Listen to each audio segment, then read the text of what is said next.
पिछले दो वीडियो में हमने hard and soft acid and bases के प्रिंसिपल,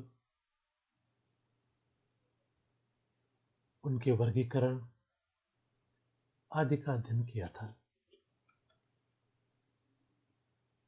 आज के इस वीडियो में हम HSAB सिद्धांत यानी कि hard and soft acid and bases के सिद्धांत के अनुप्रयोग, एप्लीकेशंस और सीमाएं, लिमिटेशंस पे चर्चा करेंगे। सबसे पहले बात करते हैं HSAB के अनुप्रयोगों की, यानी कि इस प्रिंसिपल के एप्लीकेशंस की। HSAB की मदद से कई रासायनिक अभिक्रियाओं को समझा जा सकता है, जैसे HF, HCl, HBr और HI इन हैलो अम्लों के सापेक्षिक सामर्थ्य को, जलीय घोल में संकुल यानी कि जटिल यौगिकों के सापेक्षिक स्थायित्व को, किसी भी कोर्स ऑफ रिएक्शन को प्रेडिक्ट करना अर्थात पूर्वानुमान करने के लिए, उदासीन आणविक यौगिकों के वर्गीकरण के लिए, पॉलिंग पियर्सन का जो पैराडॉक्स है, विरोधाभास है, उसको समझने के लिए, सहजीविता को समझने के लिए और अन्य कई सामान्य रासायनिक पहलुओं को समझने के लिए हम hard and soft acid and base principle की मदद ले सकते हैं। अब इन पर एक एक कर चर्चा करते हैं। सबसे पहले बात करते हैं HF, HCl, HBr और HI के सापेक्षिक सामर्थ्य की। यहाँ आपकी स्क्रीन पर एक अभिक्रिया दर्शाई गई है, जो कि हैलो अम्ल की जल के साथ अभिक्रिया है। जलीय घोल में HF, HCl, HBr और HI के सापेक्षिक सामर्थ्य का अनुमान लगाया जा सकता है। फ्लोरीन, क्लोरीन, ब्रोमीन और आयोडीन, इन सब में सबसे कठोर क्षार फ्लोरीन का है। अतः सबसे कठोर क्षार फ्लोराइड सबसे अधिक और दृढ़ता से कठोर एसिड H आयन से बंध बना लेगा, इसलिए HF अत्यधिक स्थायी होगा। चूंकि यह अत्यधिक स्थायी होगा, इसलिए इसका वियोजन बहुत ही कम होगा, अर्थात HF सबसे कम वियोजित होगा और HI सबसे अधिक वियोजित होगा। अतः अम्लों के सामर्थ्य का क्रम नीचे दर्शाया गया है।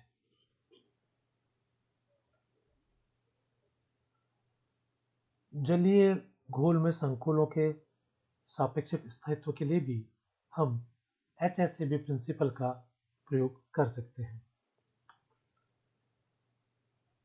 HSAB के अनुसार कोडियम कैडमियम का जो अमोनिया के साथ संकुल है, इसे दिखाया गया है, और जो साइनाइड के साथ जो इसका संकुल है, तो कैडमियम का अमोनिया के साथ संकुल की तुलना में जो साइनाइड के साथ संकुल है वह अधिक स्थायी है। ये हमने पहले पढ़ा था कि HSAB सिद्धांत के अनुसार हार्ड एसिड हार्ड बेस को और सॉफ्ट एसिड सॉफ्ट बेस को बंद बनाने के लिए वरीयता देते हैं। इसलिए soft acid cadmium ion soft base cyanide ion को वरीयता देगा बॉन्डिंग करने के लिए, और उसकी यह वरीयता इनके के स्थिरांक से भी स्पष्ट है।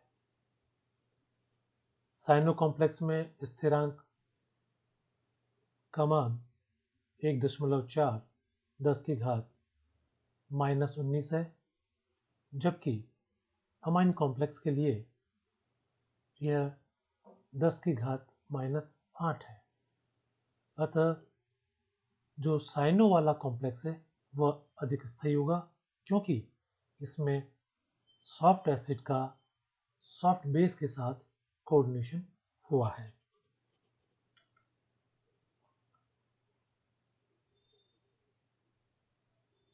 किसी रिएक्शन का कोर्स प्रेडिक्ट करने के लिए, पूर्वानुमान करने के लिए भी HSAB सिद्धांत को हम काम में ले सकते हैं।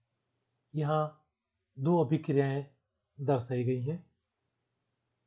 जो पहली अभिक्रिया है वह दाईं ओर अग्रसर होती है, क्योंकि कठोर अम्ल H+ आयन कठोर आधार OH- हाइड्रोक्सिल आयन से दृढ़ता से बंध बना सकता है और स्थायी उत्पाद जल का निर्माण करेगा।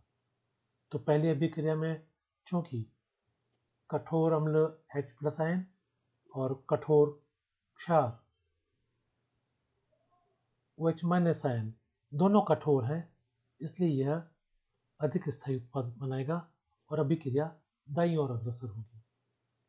जबकि दूसरी अभिक्रिया बाईं ओर अग्रसर होती है, क्योंकि soft base SH hard acid H+ ion से जुड़ने के बजाय soft acid methyl mercury ion के साथ संयुक्त रहने को वरीयता देता है।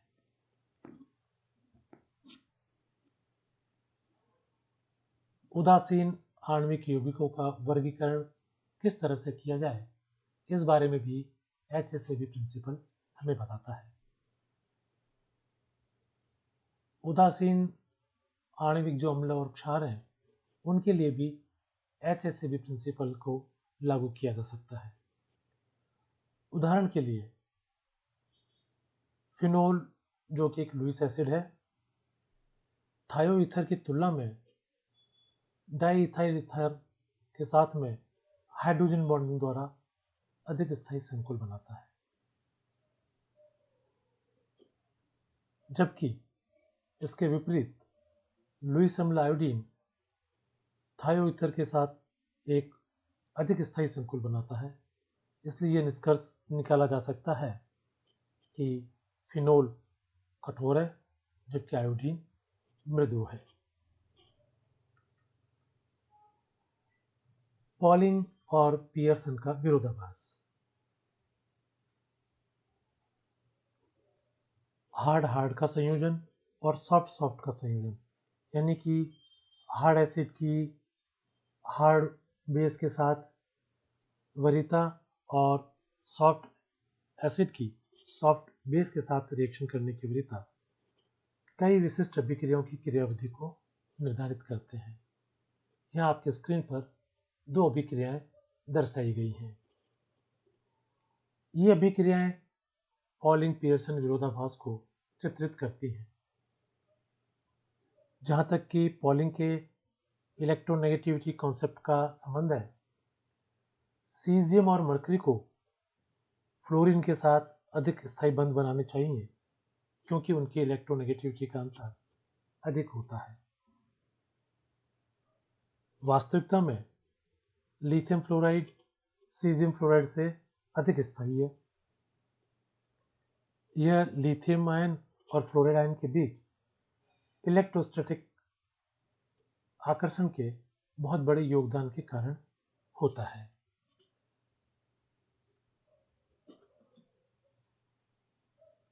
वास्तव में जो भी हमने दो अभिक्रियाएं देखी थी, उनके लिए प्रमुख ड्राइविंग फोर्स आयनिक बंध अथवा सहसंयोजक बंधन द्वारा जुड़ने वाले छोटे परमाणुओं के बीच होने वाले कठोर संयोजन के स्थायित्व से आता है। मृदु संयोजन यानी कि सॉफ्ट कोऑर्डिनेशन ड्राइविंग फोर्स बहुत कम या कुछ भी योगदान नहीं करते हैं, जब तक कि अन्य कारण जैसे कि पाई बॉन्डिंग आदि का योगदान न हो। परमाणुकरण के एंथैल्पीज के जो डेटा आगे दर्शाए जा रहे हैं, ये जो डेटा आपकी स्क्रीन पे दिख रहे हैं, ये एंथैल्पीज के डाटा भी इन तथ्यों का समर्थन करते हैं। सहजीविता, इसे एक उदाहरण से समझते हैं। BF3 एक हार्ड एसिड है जो F- आयन, जो कि हार्ड बेस है, के साथ आसानी से मिल जाता है, क्योंकि हम ये पढ़ रहे हैं कि हार्ड एसिड हार्ड बेस के साथ अभिक्रिया करने को वरीयता देता है और आसानी से अभिक्रिया कर लेता है। जबकि BH3 सॉफ्ट एसिड है, इस कारण यह सॉफ्ट बेस H- आयन से बंध बनाना पसंद करता है। इस तथ्य के लिए आपके स्क्रीन पर ये दो अभिक्रियाएं दर्शाई गई हैं। इन अभिक्रियाओं से स्पष्ट है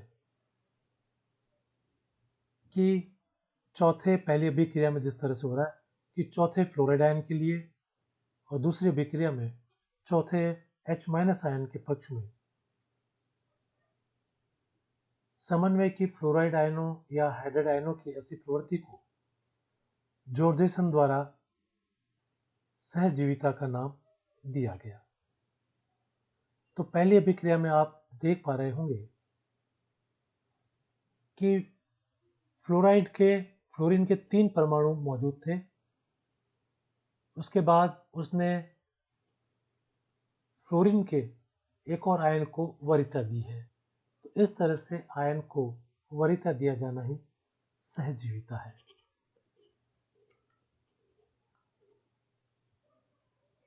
कई ऐसी रासायनिक अभिक्रियाएं, रासायनिक पहलू हैं जिनकी की HSAB कॉन्सेप्ट या यूं कहें कि SHAB कॉन्सेप्ट दोनों एक ही हैं, उनके द्वारा व्याख्या की जा सकती है। ऐसे कौन से रासायनिक पहलू हैं जिनकी व्याख्या HSAB कॉन्सेप्ट से की जा सकती है, उन पर बात करते हैं। पहला, धातुओं की उत्प्रेरक शक्ति को इस बात से समझा जा सकता है कि मृदु धातु परमाणु अपनी मृदु क्षार को अपनी सतह पर आसानी से सोख लेंगे।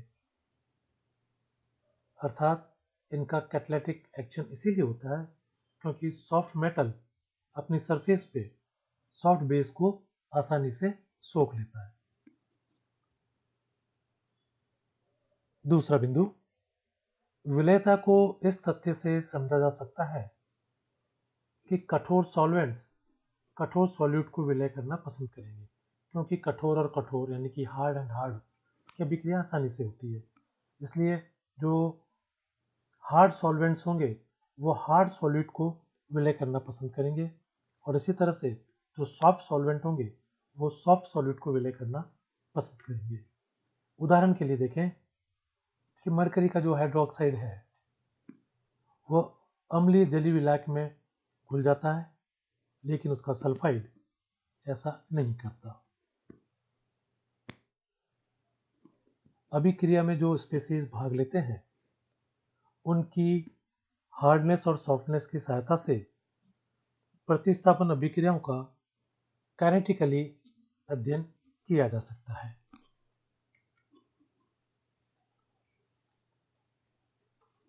Magnesium carbonate, calcium carbonate, aluminium carbonate प्रकृति में पाए जाते हैं, जबकि मैग्नीशियम, कैल्शियम और एल्यूमिनियम के सल्फाइड नहीं पाए जाते। यह इस बात से स्पष्ट होता है कि जो प्रकृति में आसानी से पाए जाते हैं वह या तो कठोर और कठोर का संयोजन है या मृदु और मृदु का संयोजन है। जब कभी कठोर का मृदु के साथ या मृदु का कठोर के साथ संयोजन होगा तो वह प्रकृति में नहीं पाया जाएगा। अभी हमने देखा कि मैग्नीशियम, कैल्शियम और एल्यूमिनियम प्रकृति में सल्फाइड के रूप में नहीं पाए जाते, इसके विपरीत कॉपर, सिल्वर और मरकरी प्रकृति में सल्फाइड के रूप में पाए जाते हैं। COI6 3- की तुलना में COF6 3- अधिक स्थायी होता है।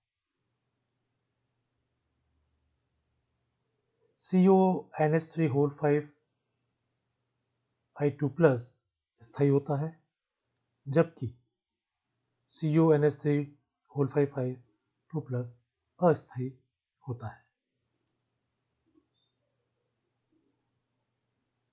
सिल्वर का साइनाइड के साथ में जो संकुल है वो अत्यधिक स्थायी होता है, जबकि क्लोराइड के साथ इसका संकुल अस्थायी होता है। सिल्वर का आयोडीन के साथ संकुल, जो कि सॉफ्ट और सॉफ्ट कॉम्बिनेशन है, स्थायी होता है और इसका अस्तित्व भी होता है, जबकि सिल्वर का फ्लोराइड के साथ संकुल, जो कि सॉफ्ट और हार्ड कॉम्बिनेशन बना है, उसका अस्तित्व नहीं होता है। अमोनिया, पानी, फ्लोराइड आयन आदि बेरिलियम, कोबाल्ट आदि से बंध बनाना पसंद करते हैं और स्थायी संकुल बनाते हैं। फॉस्फाइन्स, थायोईथर्स और फास्फोरस और सल्फर की अन्य प्रजातियां दाता परमाणु की तरह प्लेटिनम, कैडमियम, मरकरी आदि के साथ बंध बनाना पसंद करते हैं। यह तो थी एप्लीकेशंस HCl की। इस सिद्धांत की भी कुछ कमियां, कुछ सीमाएं हैं। अब उस पर चर्चा करते हैं। HCl अवधारणा की प्रमुख सीमा, लिमिटेशन, यह है कि यह व्यापक रूप से सामान्य है, अर्थात जनरलाइज्ड फॉर्म में है, और इसमें एसिड और बेस के स्ट्रेंथ, सामर्थ्य का कोई क्वांटिटेटिव स्केल नहीं दिया गया। कोई भी मात्रात्मक पैमाना या स्केल यह कॉन्सेप्ट नहीं बताता है। HCl कॉन्सेप्ट पे एसिड बेस स्ट्रेंथ का कोई स्पष्ट उल्लेख नहीं है। उदाहरण के तौर पे हाइड्रोक्सिल आयन और फ्लोराइड आयन दोनों ही कठोर आधार है, जबकि हाइड्रोक्सिल आयन फ्लोराइड आयन की तुलना में लगभग 10⁻13 गुना प्रबल क्षार है। कठोरता और मृदुता का एसिड बेस सामर्थ्य के बीच अभी तक क्या कोरिलेशन है, ये पूरी तरह से स्पष्ट नहीं हुआ है।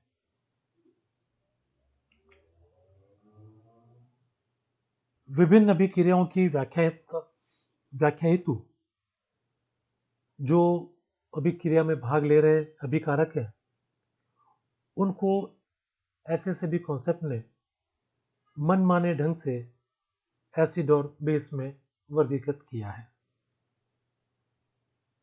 उदाहरण के लिए हम इथेनॉल और एसिटिक एसिड के बीच की अभिक्रिया को लेते हैं। इथेनॉल और एसिटिक एसिड के बीच की अभिक्रिया को, जो कि एस्टरिफिकेशन है, उन्हें दो तरीकों से समझा जा सकता है, जो कि आपके स्क्रीन पर ब्रेक 1 और ब्रेक 2 से दर्शाए गए हैं।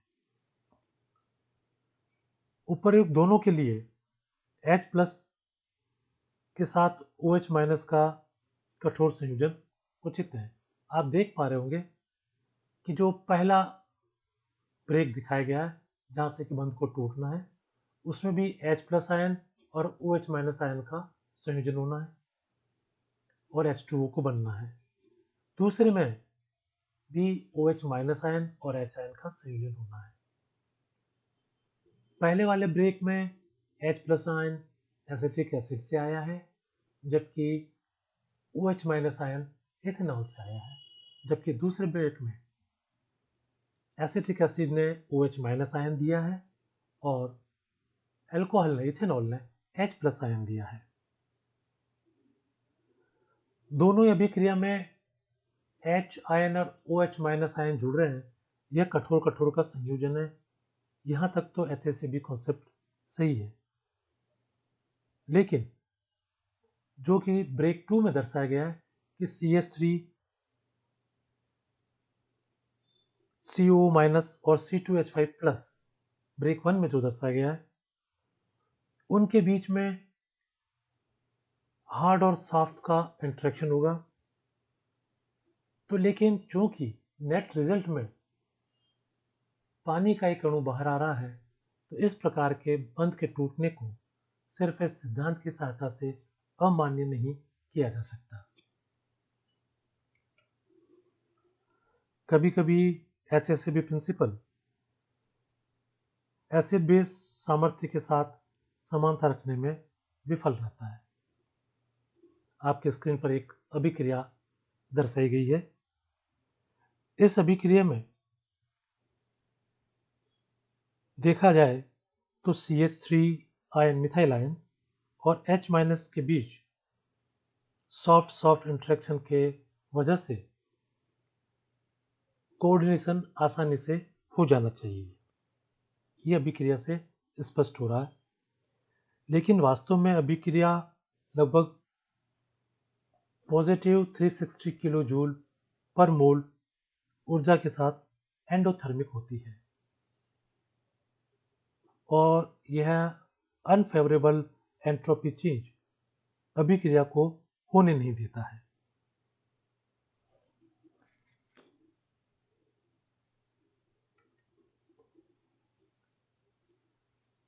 अब तक हम ये जानते आए हैं कि हार्ड के साथ में रिएक्ट करना पसंद करेगा, सॉफ्ट के साथ में रिएक्ट करना पसंद करेगा, लेकिन कई अभिक्रिया ऐसी होती है जिनमें हार्ड और सॉफ्ट का कॉम्बिनेशन भी होता है। उदाहरण के तौर पर एक अभिक्रिया आपके स्क्रीन पर दर्शाई गई है। यहाँ यह प्रतीत होता है कि सॉफ्ट बेस SO2 3- ने हार्ड बेस फ्लोराइड आयन को प्रतिस्थापित कर दिया है और हार्ड एसिड H+ आयन से संयुक्त हो गया है। इन दृष्टांतों से यह स्पष्ट हो जाता है कि HACCP सिद्धांत एक सिद्धांत न होकर प्रायोगिक तथ्यों के बारे में एक कथन मात्र है। कठोर और मृदु व्यवहार के संदर्भ में कुछ ऑब्जर्वेशंस की व्याख्या जो की जाती है, वह जो थ्योरेटिकल स्पष्टीकरण है उसको अमान्य नहीं कर सकती।